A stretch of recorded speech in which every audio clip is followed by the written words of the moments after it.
Bueno, buen día, bienvenidos al conversatorio Enseñar a aprender la diversidad cultural desde la conservación, la restauración y la museología. Soy Guillermo Pereira, secretario académico de la ENCRIM. Durante una hora, 4 destacadas profesoras de la ENCRIM conversarán sobre su experiencia con la diversidad cultural, cómo se enseña y cómo se aprende el problema de la diversidad cultural. La mesa está integrada por, como les decía, 4 profesoras de la ENCRIM: Concepción Obregón, Marlene Sámano, Jimena Agudo y Sandra Peña. Vamos a comenzar con una primera pregunta. ¿Qué experiencia tienen con la diversidad cultural? O bien, ¿cómo se han enfrentado a ella en sus respectivos campos disciplinarios o investigaciones? Adelante. Hola, ¿qué tal? Buenos días. Muchas gracias por la invitación. Yo soy Marlene Sámano, soy docente de la ENCRIM y formo parte del programa de la Maestría en Conservación y Restauración de Bienes Culturales Inmuebles. Creo que la ENCRIM ha tenido como una larga tradición en el trabajo con los estudiantes para la comprensión de pues, la diversidad cultural. Dentro de la maestría, pues la experiencia que hemos tenido es que sobre todo trabajamos el estudio de la tecnología del patrimonio construido, entendiendo como esta diversidad de la cultura, sobre todo de la construcción, la que se conoce la cultura constructiva, pues no como un depósito inmutable que necesita como ser preservado, no solamente aquello tangible, sino entendiendo a la diversidad cultural y la información y la tecnología como una fuente de experiencia y de conocimiento. Recuperación, reconocimiento de los saberes ancestrales, pues sirve para una transferencia también hacia el futuro como una fuente para la innovación, la creatividad, el intercambio de saberes. Entonces, pues es así como abordamos y la experiencia que tenemos en la transferencia de la cultura de la construcción. Bien, muchas gracias, Marlene. Olvidé decir que la maestra Marlene Sámano es profesora en la Maestría en Conservación y Restauración de Bienes Culturales Inmuebles de la ENCRIM. ¿Quién quiere continuar? Sandra Peña es profesora en la Maestría de Conservación de Acervos Documentales. Adelante, Sandra. Hola, buenos días a todos. Igual, muchísimas gracias por la invitación, por el privilegio de estar aquí representando a la maestría. Mi acercamiento, bueno, yo hice la licenciatura en Restauración de Bienes Culturales y ahí empieza uno a profundizar en los asuntos de diversidad cultural, a entender la forma de producir, concebir, utilizar los bienes culturales. Yo empecé a trabajar desde el inicio en acervos documentales y eso fue lo que me trajo a la maestría. En los acervos es bien importante comprender lo que el otro quiere decir, el discurso que está implícito, reconocer las diferencias de este discurso y no necesariamente encasillarlo o situarlo donde la mayor parte de las reglas de la archivística o de la bibliotecología imponen, ¿no? Reconocer y respetar la diversidad que uno advierte. Un poco sobre eso han profundizado muchísimos trabajos de la MACAD, mi propio trabajo y el de muchos profesores. Muchas gracias. Muchas gracias, Sandra. Jimena, ¿quieres seguir tú? Claro que sí, con mucho gusto. Buenos días a todos. Me sumo con gratitud a la invitación que nos ha sido formulada y con mucha también orgullo por parte de la ENCRIM y formar parte de este destacado equipo. En la museología hay 2 dimensiones fundamentales desde las cuales se asume la diversidad cultural. La primera es una dimensión interdisciplinaria en la cual se convocan los saberes de distintas disciplinas que concurren tanto para la producción de exposiciones como para la atención de los públicos. Y en segundo lugar, la transdisciplinariedad, que es una dimensión que incorpora, obviamente, más allá de los saberes disciplinares, la experiencia y el trabajo de comunidades específicas, generalmente vinculadas a públicos específicos, la clasificación de los públicos, cada uno de los cuales aporta un conocimiento y una experiencia específica que se suma a la experiencia museológica dentro de las funciones del museo. Muy bien, Jimena, muchas gracias. Adelante, Concepción. Concepción es profesora en la licenciatura en restauración. Gracias. También me sumo al agradecimiento por tomarme en cuenta e invitarme a esta plática. Y pues yo quisiera representar, o yo represento a la licenciatura, o lo que hacemos dentro de la licenciatura, el programa de licenciatura en restauración de bienes muebles. Y si hay alguna, yo digo que si hay alguna licenciatura en todo la muestra y la oferta que hay sobre en el país para la formación de licenciados, pues la licenciatura en restauración creo que es la ideal o la más magnífica oportunidad de enfrentarse al patrimonio cultural diverso, y al riquísimo patrimonio cultural que tiene nuestro país. Los alumnos de la licenciatura trabajan con materiales de muy diversa procedencia, objetos patrimoniales que proceden no solo de distintas culturas prehispánicas, de distintas épocas, objetos históricos, objetos contemporáneos, etcétera, y esto hace que de manera directa se tengan que enfrentar desde el primer momento a esta multiplicidad de expresiones y materialización de la diversidad cultural.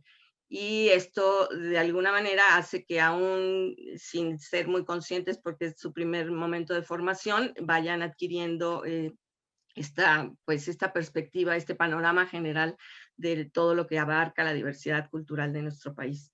También, como decía Jimena, en el programa de la licenciatura, también la perspectiva interdisciplinaria, el enfoque interdisciplinario que tiene esta licenciatura, que integra no solo la historia del arte, la historia y los contextos sociales, la química y las ciencias que aportan para el trabajo de los materiales de restauración, pues hacen que también esto ayude o aporte a esta múltiple visión de los problemas que van a enfrentar como profesionistas.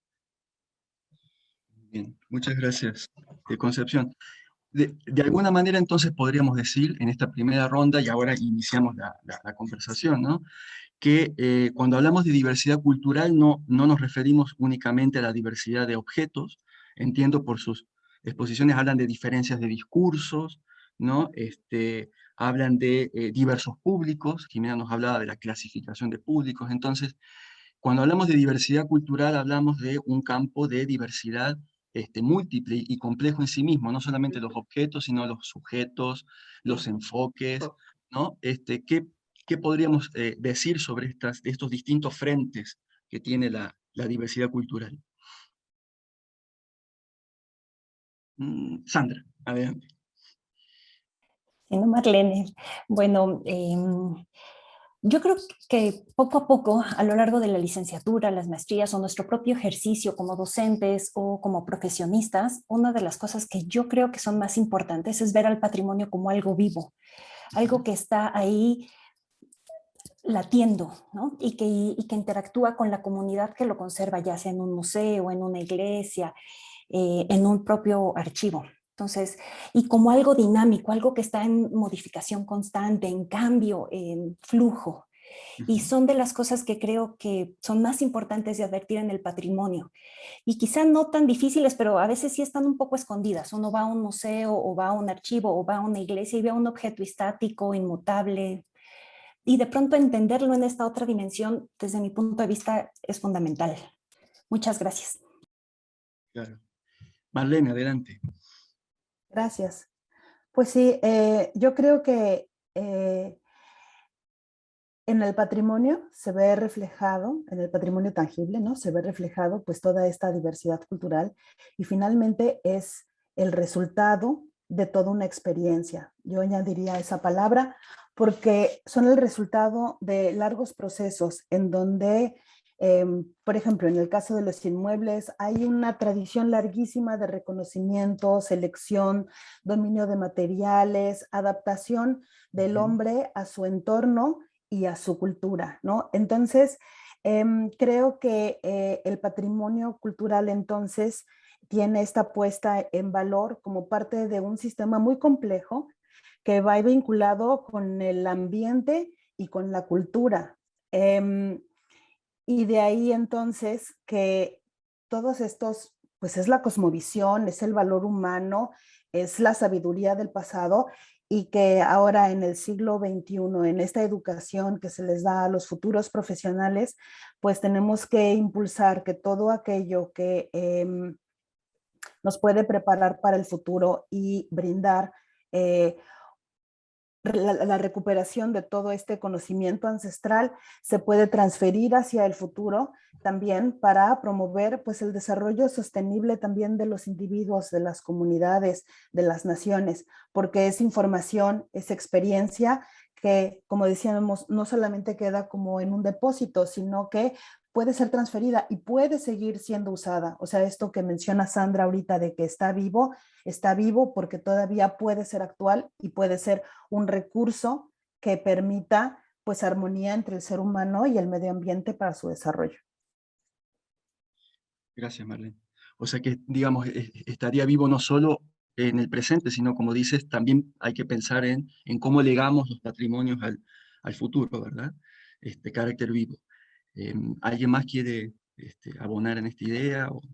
Sí, yo quería decir que con respecto a lo que venía diciendo Marlene, creo que hay que subrayar que en un mundo que tiende a la globalización, a la unificación, a que todos nos pongamos la misma ropa, tengamos los mismos hábitos, etcétera, la preservación, la conservación de todas estas conocimientos ancestrales, de estas formas distintas de ver el mundo, de estas formas distintas de reaccionar, de sentir, de leer las cosas, pues es fundamental, ¿no? Y entonces el patrimonio es de alguna manera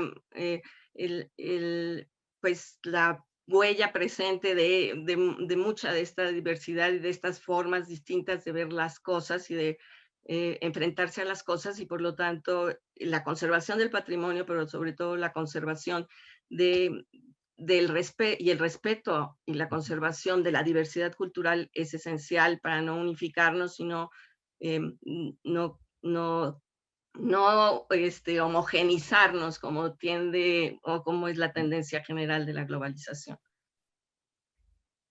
Bien, muchas gracias, Concepción. Sí, añadiría a lo que han dicho mis colegas que también la dimensión, digamos, humana de la diversidad cultural y de la diversidad social es muy importante. Debemos entender que en nuestras prácticas cotidianas y profesionales, la diversidad también se entiende desde el punto de vista de la relación entre grupos humanos que guardan relaciones no siempre simétricas entre sí, de tal manera que el papel del profesional, tanto en la conservación como en el área de museos, no advertí anteriormente que yo trabajo en la maestría de estudios y prácticas museales, que también tanto en los museos como en el área de la conservación y la restauración, la consideración del otro como miembro de un grupo humano que tiene sistemas de representación diferentes es parte importante para el desarrollo de las tareas profesionales, tanto en la conservación como en la museología. De tal manera que esta dimensión humana que representa la relación entre grupos sociales es sumamente importante. De ahí no solamente la dimensión transdisciplinar de la que hablaba anteriormente, sino el desarrollo profesional de competencias específicas para poder interactuar con distintos grupos sociales que ocupan posiciones diferentes dentro de la estructura, digamos, general, social, dentro de la que se desarrollan los profesionales. Entonces, estas competencias hacia el desarrollo de sensibilidad y responsabilidad social es muy importante para comprender las diferencias sociales y culturales dentro del contexto en el que tenemos que desarrollarnos los profesionales de la museología y de la conservación. Gracias, Jimena. A ver, me van surgiendo varias cosas con sus intervenciones. ¿Ustedes qué piensan, digamos, la diversidad es algo íncito a la cultura? Uno podría, digamos, en primer lugar asumir esta posición, ¿no? Cuando uno dice cultura, dice diversidad inmediatamente, es decir, de alguna manera diversidad cultural sería un pleonasmo, una redundancia. Toda cultura es diversa, ¿no? Es plural, diversa, múltiple. Pero al mismo tiempo, ¿no? Esto que comenta Concha de las tendencias homogeneizadoras, uniformizantes, ¿no? De la globalización, pareciera ser que, digamos, la diversidad no está asegurada, ¿no? Sino que hay que, digamos, emprender acciones para preservarla. Ahí, digamos, digamos, ¿qué reflexión se puede hacer sobre eso? ¿La diversidad es algo que se escapa a nuestra voluntad? Es decir, fluye y se da de manera casi natural en la cultura, o hay que, al contrario, luchar, ¿no? Luchar por preservarla, evitar, ¿no? Las tendencias a la homogeneización. ¿Qué podríamos decir al respecto? Jimena, creo que quiere. Gracias. Yo me atrevería a decir a lo que dice, afirma Concha, yo añadiría otros procesos.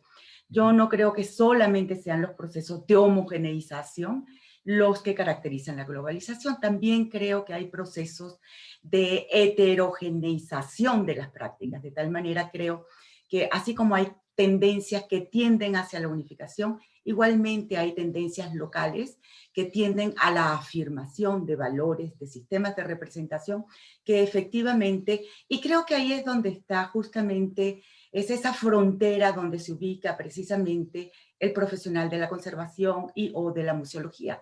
Es decir, poder entender efectivamente cuáles son esos sistemas de representación y cuáles son los conflictos que se presentan entre esas tendencias hacia la unificación y las tendencias de diferenciación. Y yo creo que es un papel de mediador, intérprete, el profesional de estas carreras de las que estamos hablando, porque atiende a necesidades particulares que hay que identificar, comprender y al mismo tiempo apoyar desde quienes son los custodios del patrimonio o de esos valores culturales que están en juego y en conflicto dentro de los contextos de la globalización. Concha, creo que quieres ampliar, ¿no? Adelante. Sí, quería decir que estoy de acuerdo con Jimena en que pues es un poco exagerado decir que es una sola tendencia a la unificación. E incluso, pues si vemos en ejemplos pasados, o sea, los grandes imperios que trataron de unificar a grandes grupos humanos, etcétera, siempre provocaban o siempre dentro de ellos siempre ha habido también resistencias a la incorporación y a la globalización y a la integración. No sé, me acuerdo, no sé, el ejemplo, no sé, de Yugoslavia, después de la Segunda Guerra Mundial, la tendencia a hacerlo un solo país y luego la balcanización y la explosión de las diversidades regionales y locales, ¿no? Entonces, bueno, son múltiples los ejemplos. Y no solo es, creo que al contrario, como dice Jimena, esto ha hecho que estos tendencias generales, sobre todo económicas, ¿no? y culturales, ahora con los medios de difusión masiva, etcétera, pues son más exagerados en el sentido de imponer, pues, no sé, incluso, no sé, formas de consumo que antes no se tenían en ciertas regiones y se van generalizando. Pero evidentemente las identidades florecen y cada vez tenemos más necesidad o hay más conciencia de que, pues no, hay esta tendencia generalizante, pero nosotros somos de esta manera, o nosotros sentimos de esta manera, o nosotros lo reinterpretamos de esta manera, ¿no? Entonces sí, perdón si fui demasiado simplista en la generalización, pero sí se angustia pues la fuerza que tienen, por ejemplo, los medios de comunicación masiva y las tendencias económicas en este mundo actual, ¿no? Y por eso lo mencioné. Interesante. No sé, ¿alguien más quiere aportar algo? Mene, adelante. Muchas gracias. Pues sí, con respecto a esto que decías acerca de que la diversidad cultural suena casi como hasta un pleonasmo, ¿no?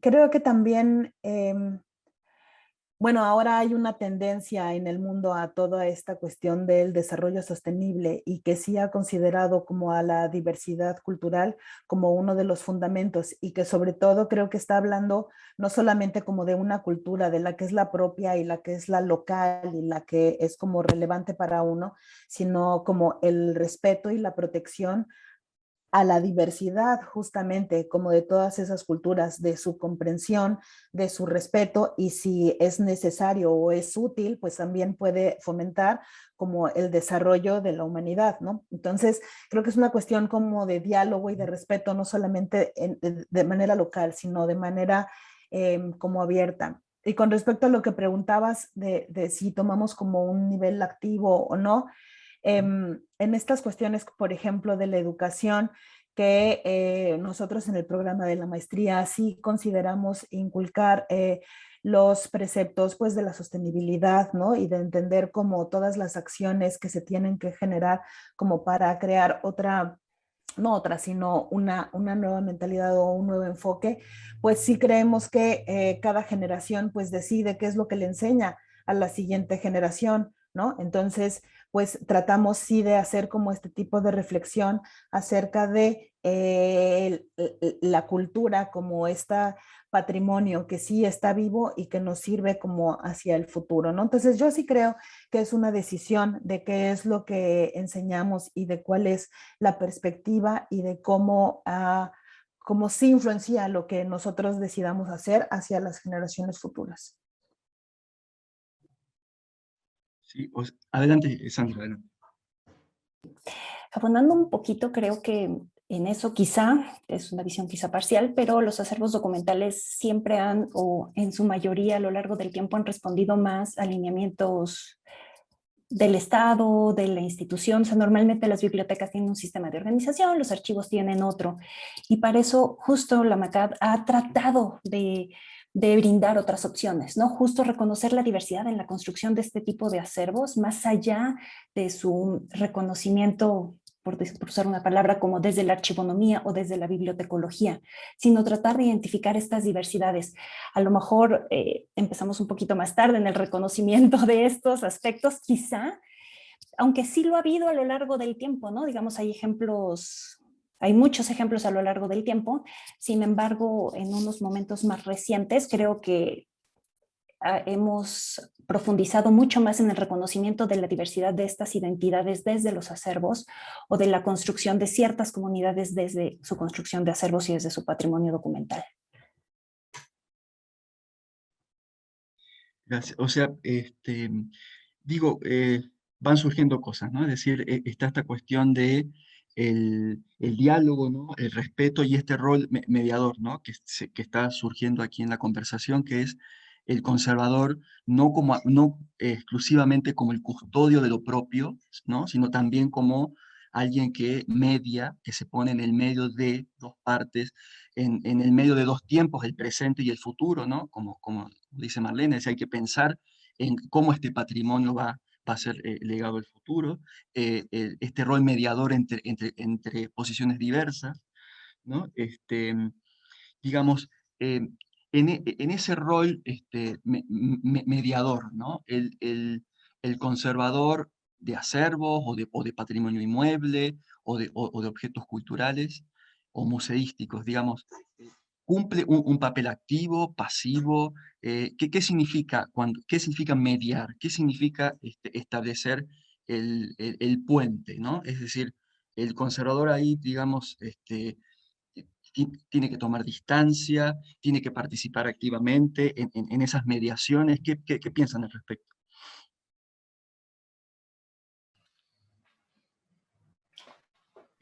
Marlene, Mene. Creo que es muy interesante esta pregunta. Por lo menos, no podría contestarla como de manera general, pero sí como de una manera personal. Y para mí, esta mediación de toda esta diversidad, creo que la hacemos a través de la ciencia. O sea, lo que nosotros hacemos es como reconocer y retomar toda esta experiencia constructiva que está manifestada en los bienes inmuebles, ¿no? Hay sistemas estructurales, aplanado, en fin, o sea, tenemos una gran cantidad como de experiencia ahí puesta. Y bueno, en el 2015 se establece el Laboratorio de Tecnologías Tradicionales y Sostenibles para la Conservación del Patrimonio Cultural en el ENCRIM, y creo que esta mediación justo la hacemos a través de la ciencia. Entonces, a través de una sinergia con el conocimiento científico y de todo este conocimiento que se reconoce, estamos tratando como de transferirlo hacia la parte del futuro como algo que puede ser viable para su utilización, ¿no? Porque es una experiencia en el hábitat, es una experiencia en el confort, es una experiencia en el uso de los materiales locales, ¿no? Entonces nosotros lo que tratamos de hacer es sacar del pasado y hacer este estudio a través de la ciencia para entonces poderlo proyectar hacia la parte del futuro. Entonces, para mí la respuesta sería el conocimiento científico. Bien, muchas gracias. Creo que Jimena, ¿no? Quiere...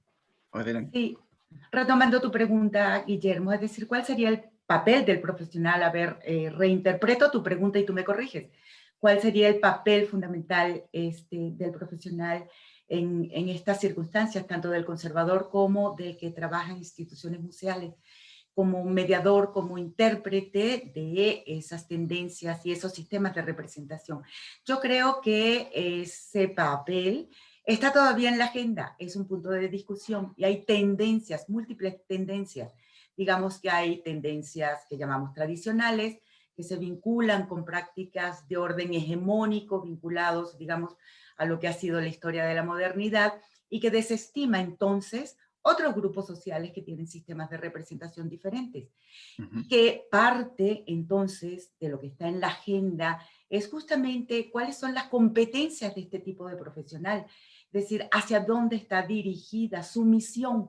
Yo tiendo a pensar, y creo que no, que coincido con las colegas que nos acompañan en este panel, que efectivamente hay una dimensión relacionada con la responsabilidad social. Mene se refería a la sostenibilidad y la posibilidad efectivamente de garantizar la sostenibilidad a futuro de los ambientes, de los ecosistemas, de los sistemas, digamos, sociales y culturales. Pero también, al mismo tiempo, de reconocer y de incorporar a estas prácticas, tanto de conservación como de políticas, que atienden a la incorporación de estos grupos humanos como custodios y al mismo tiempo conservadores de su propio patrimonio. Pero que son grupos humanos que han estado por mucho tiempo, de acuerdo a ciertas prácticas dominantes, tradicionales y hegemónicas, invisibilizados. Entonces, parte de esa responsabilidad social atiende a la visibilización de esos grupos sociales, al empoderamiento de esos grupos humanos para que asuman, a la par de los profesionales, la responsabilidad de resguardar su patrimonio y sus propios sistemas de representación simbólica. Eso es todavía un tema que está en agenda, que se debate, de qué manera se asume esa responsabilidad, en qué ámbitos, con qué frecuencia y cómo entra en contradicción o no con sistemas otros tradicionales, hegemónicos, algunas veces incluso estadocéntricos, que tiende a ser una práctica bastante generalizada.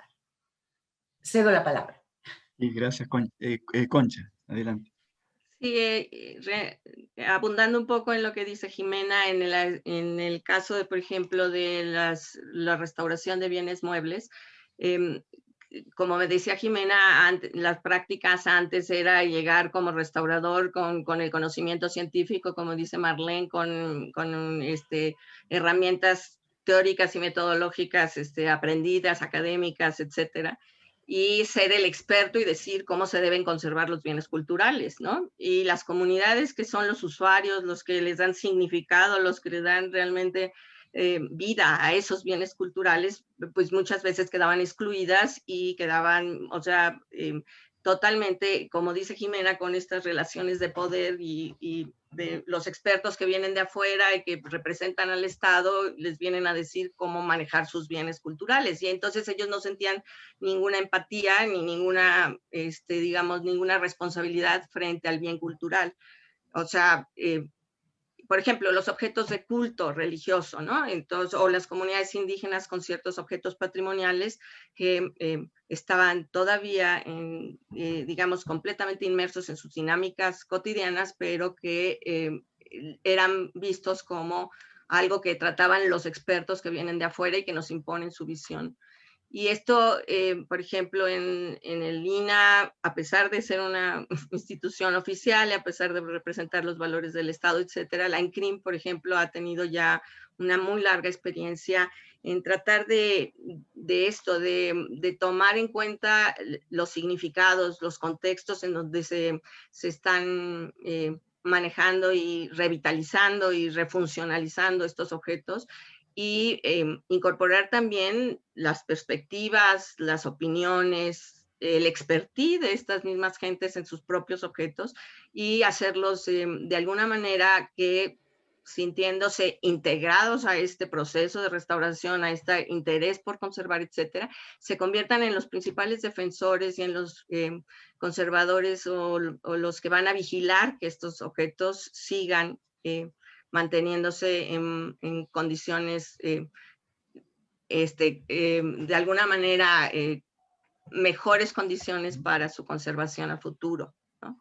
Y esto creo que es muy, muy importante. Y esto no solo beneficia al objeto en sí y a la propia comunidad que se integra a esto, sino también a nuestros estudiantes que viven estos procesos y ven el impacto de esta participación. Y esto es, después vamos a pasar a cómo se enseña, pero en la escuela tiene una larga tradición de prácticas de campo en los cuales los alumnos van y conviven y viven y no solo diagnostican y deciden qué se hace con el bien e intervienen en el bien, sino tienen toda esta dinámica de interacción con las comunidades que los usan, los resignifican, los valoran, etc.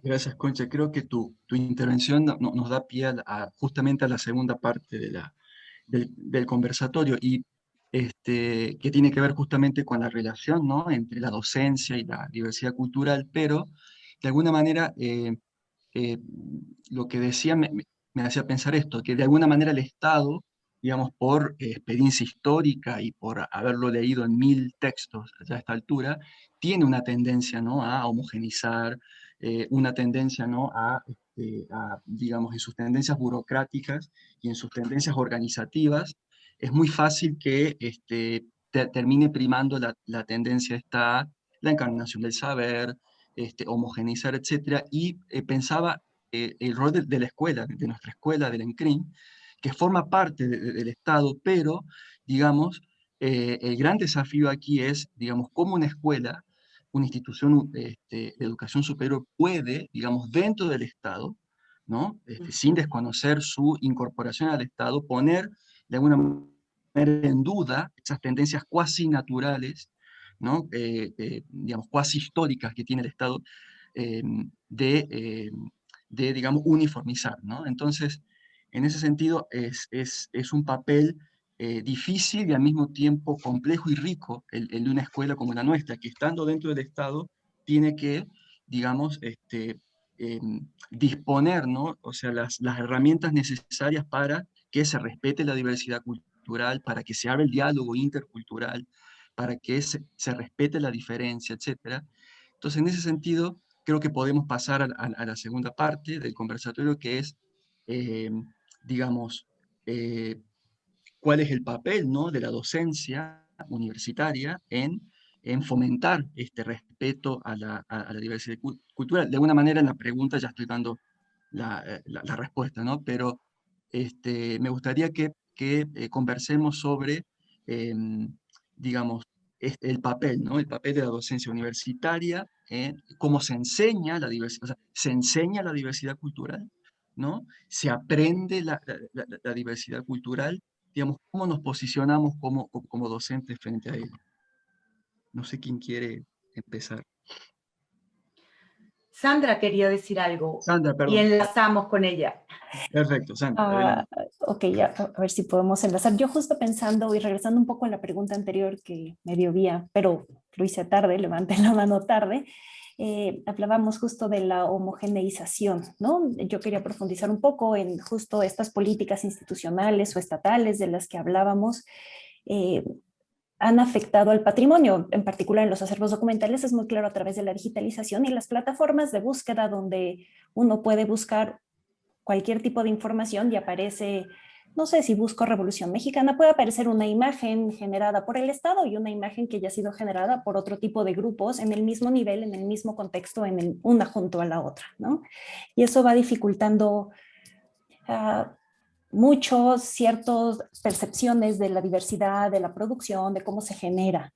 Pero creo que, y volviendo a la última pregunta, creo que los estudiantes, al menos de la maestría, tienen varias ventajas. Una de ellas es que la mayoría de ellos ya se desempeñan en acervos documentales. Entonces, conocen esta plataforma institucional y tienen dudas, inquietudes, preocupaciones distintas a ellas. Y entonces es de alguna manera, y las buscan en la escuela, bueno, pues porque la escuela tiene esta tradición de la que habla la Concepción, ¿no? Y entonces es muy interesante que ellos llegan ya con ciertas inquietudes que nos ayudan a través de las competencias que se desarrollan a lo largo de los diferentes espacios curriculares, podemos consolidar, dar forma, ventanas, posibilidades distintas a las que ya conocemos o las que conocen la mayoría de los estudiantes que definitivamente están establecidas por los sistemas y las disciplinas de la información. Ya. Gracias, Sandra. Sí, Jimena, adelante. Sí, ¿cómo se enseña? Tú preguntabas, ¿se enseña la diversidad cultural? Yo creo que la diversidad cultural es eso que estamos llamando diversidad cultural, la diferencia en todo caso, el tomar conciencia de la diferencia con respecto a otro, a un tercero, a otra persona, es intrínsecamente humano. Entonces, la diversidad, así si la llamamos diversidad cultural, es decir, esta diferencia, a pesar de que somos todos de la especie humana, cada uno de nosotros es distinto a nuestro semejante. Es intrínseco y al mismo tiempo es una experiencia de vida. Es decir, se enseñan competencias, pero efectivamente apreciar la diferencia y ubicarse con respecto al otro es una experiencia de aprendizaje constante, de aprendizaje continuo. No hay una fórmula. Es decir, cada experiencia es distinta a la anterior porque cada grupo humano con el que interactuamos es diferente al otro en nuestra larga experiencia. Entonces, cada grupo es una nueva experiencia y no hay fórmulas establecidas. Hay métodos y hay técnicas que utilizamos y con las cuales nos familiarizamos también progresivamente, pero la experiencia de compararnos con el otro y comprender y entender y explicar al otro es una experiencia que no se acaba. Es una experiencia continua, es un aprendizaje constante y es una experiencia de vida. Y en eso reside la riqueza y en eso reside la conciencia efectivamente de la diversidad cultural. Es una experiencia que no se agota y siempre está en proceso de revisión, reflexión y de reaprendizaje. Al servicio, claro, y gracias a un conjunto de competencias como pueden ser el saber escuchar, la reflexividad para poder argumentar y dialogar con el otro. El diálogo es sumamente importante. Y por supuesto el desarrollo de la empatía. Poder comprender, explicar al otro más allá de las particularidades del sí mismo. Claro. O sea, como que de alguna manera, a ver, las reflexiones últimas, ¿no? La de Sandra y la de Jimena, lo que nos hacen ver es que, digamos, quizás caeríamos en un error pensar que yo como docente puedo mostrarle al otro, enseñarle al otro la diversidad cultural como si le enseñara esta copa. Necesito crear un artificio, ¿no? Un artificio pedagógico, un método, ¿no? Jimena dijo, no se enseña la diversidad cultural, se enseñan competencias, ¿no? Competencias que nos hacen ver la diversidad cultural. O sea ¿qué quiero decir con esto? Creo que lo que se está apuntando aquí es que digamos, la diversidad cultural no es algo que yo pueda mostrar en sí misma, sino que necesito, ¿no?, crear un método, un artificio, ¿no?, crear una situación, ¿no?, siempre artificial, por supuesto, para que los estudiantes puedan aproximarse a esa diversidad cultural, porque si no, caeríamos en la ilusión de que yo puedo, sin ningún tipo de mediación, de ningún tipo de artificio, de construcción, enseñarle al otro, mostrarle al otro la diversidad cultural, y ahí pasaríamos quizás de un esquema homogeneizante a un esquema diversificante, pero donde el docente sigue siendo el lugar, ¿no?, desde donde enseño, yo te voy a enseñar qué es la diversidad cultural, sino que hay que crear las condiciones pedagógicas, el método, ¿no?, para que eso se pueda ver, ¿no? Sí, adelante, Jimena. Termino con una Sí. idea y cedo la palabra. No quiero dejar de lado el hecho de que en ese proceso de aprendizaje, cada vez que nos enfrentamos a un grupo, no solamente lo comprendemos y lo explicamos, sino que nos modifica a nosotros mismos. Y en eso reside ese proceso de aprendizaje. Aquí cedo la palabra. Claro, muy bien, muy bien. Perdón, y el tema de o sea, método y experiencia. O sea, me parecen dos variables aquí importantes. Un profesor versado en métodos, pero también un profesor que tenga experiencia, que haya caminado, ¿no? O sea, que tenga calle, como se dice en cuanto a la diversidad cultural, que no sea solo una cultura libresca, la de la diversidad cultural, sino que también haya ahí una experiencia, ¿no? Creo que está menos. Muchas gracias. Pues esto de pensar en cómo se enseña y cómo se aprende, en el caso, por ejemplo, de la maestría en conservación y restauración de bienes culturales inmuebles, en mi caso, no hacemos ahora tanto trabajo en conjunto con los espacios, porque y las sociedades y los grupos sociales que utilizan estos conjuntos. O sea, nuestras prácticas de campo suelen ser muchísimo más acotadas, ¿no? Entonces, pero parte de esta comprensión de la diversidad cultural la hacemos a través como del reconocimiento, como de el intangible que está en el patrimonio. Es decir, en el reconocimiento de toda esta cultura de la construcción, que bien puede estar ya sea en el grupo, pero que también por eso es que existe el patrimonio y por eso es que está considerado patrimonio, porque es como todo el reflejo de toda esta expresión cultural. A eso es a lo que me refería cuando para nosotros entonces la ciencia es como este elemento que da sinergia y que da esta posibilidad de comunicación entre nosotros como restaurador. Está el restaurador y está el bien cultural inmueble en su sistema constructivo, en sus piedras, en sus morteros. Entonces, aquí, no, por ejemplo, no estamos hablando de un diálogo con la sociedad, sino entre el patrimonio y el restaurador. ¿Cuál es nuestro lenguaje? En nuestro caso, el lenguaje ahí es entonces es la ciencia. O sea, es entonces en donde podemos hacer cuestionamientos y donde nos empieza a dar respuestas y donde entonces empieza una cuestión como de la comprensión de la materialidad y a partir de esa comprensión de la materialidad entonces quedan las respuestas de los procesos culturales que se estaban dando, porque podemos ver que hay materiales que a lo mejor no eran de la región, entonces estaba implicando un comercio junto con otras zonas o trueques o la evolución, en fin, forma parte como de este tipo de lenguaje que te da la ciencia y que, bueno, rápidamente para nosotros dentro de la maestría, lo que queremos es que nuestros estudiantes desarrollen competencias y habilidades para el análisis, la reflexión y la argumentación, y que en el aula entonces es donde salen todas estas ideas para la investigación y que se haga una corresponsabilidad docente-estudiante a través de todas estas preguntas y que sea como un conocimiento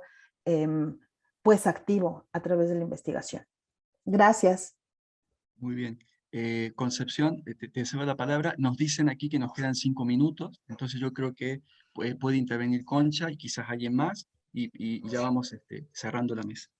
Adelante, Concha. Esto me preocupa porque, bueno, para los que no conocen, y muchos no conocen cómo se enseña la licenciatura de restauración, pero la licenciatura de restauración enfrenta a los estudiantes cada uno de los semestres a un seminario taller en donde se trabaja un material distinto: cerámica, textiles, papel, fotografía, obra mural, etcétera, muy variado, pintura de caballete. Y en cada uno de estos semestres, evidentemente, en estos seminarios taller se investigan piezas patrimoniales o se trabaja directamente sobre obra patrimonial, y lo que se busca es que los estudiantes en uno de estos materiales entiendan el objeto no como un objeto aislado ni como digamos, el objeto en sí, sino entiendan el contexto que lo produjo, las funciones que tuvo este objeto, las funciones que ha o los cambios que ha tenido a lo largo del tiempo, y sobre todo la técnica de manufactura. Y yo creo que, aunque parece que es muy técnico, la verdad es que, o sea, y es la gran aportación de los restauradores, la parte de cómo se hicieron estos objetos y los procesos de deterioros a los que han sufrido. La licenciatura no es una enseñanza técnica, sino es una enseñanza integral sobre los bienes y su historial, digamos, ¿no? Y esto de alguna manera les da una visión muy, muy amplia de lo que hace la humanidad, o las muy distintas formas en concreto, por ejemplo, de producir cerámica o de decorar cerámica por distintas culturas, en distintos momentos, etcétera. Y esto creo que, como decía Jimena, la experiencia que los chavos tienen sobre estos objetos les va dando, como dice el dicho, o sea, esta experiencia, como decían ustedes, no es solo el conocimiento científico y académico, sino también la experiencia sobre el objeto, lo que les da la posibilidad de valorar todo lo que está implícito para crear un objeto cultural, y por lo tanto la necesidad de conservar tanto el conocimiento o de la investigación que se hizo sobre el objeto como el objeto mismo. Entonces creo que pues sí, ahí se junta la ciencia, como dice Mene, y la experiencia, como dice Jimena. Bueno, muy bien. Ya, lamentablemente ya tenemos que ir cerrando. Nos queda tiempo para una intervención más y cerramos. No sé si alguien quiere agregar algo. Bueno, ok, yo creo que estamos ya en el tiempo. Bueno, nada más para cerrar, creo que este último comentario de Concha creo que ayuda a cerrar un poco las ideas. Esto que ella hablaba de la integralidad, ¿no? Esta enseñanza integral que tiene la licenciatura en restauración, es decir, sin esa integralidad, ¿no? Digamos, el respeto, ¿no? Del futuro restaurador hacia el patrimonio cultural quizás estaría en riesgo, ¿no? Es decir, la escuela no tiene solo interés en formar buenos técnicos, sino que hay seres humanos con una visión integral, ¿no? Y creo que esto se acerca a lo que decía Jimena, ¿no? De, digamos, el respeto, el diálogo, la empatía, son todas, digamos, competencias de la vida humana, de la actividad humana, que esta enseñanza o esta ciencia integral, ¿no? De la que hablaba Concha, ayuda, ¿no? a que seamos más conscientes y podamos ver de manera más clara la diversidad cultural. Me quedo con una última idea, que es este rol complementario entre la ciencia o los métodos y la experiencia, ¿no? Es decir, tratar de juntar esas dos variables, no solo la variable académica, científico-metódica, sino también la experiencia de vida, la experiencia como docente incluso. Entonces creo que siempre hay más de una variable aquí involucrada cuando hablamos de la diversidad cultural en los patrimonios. Bueno, muchas gracias Sandra, Jimena, Marlene, Concha por este conversatorio. Espero que el público disfrute como yo lo he disfrutado y muchas gracias. Cerramos aquí. Muchas gracias. Muchas gracias. Gracias. Gracias. Bye, hasta luego. Muchas gracias.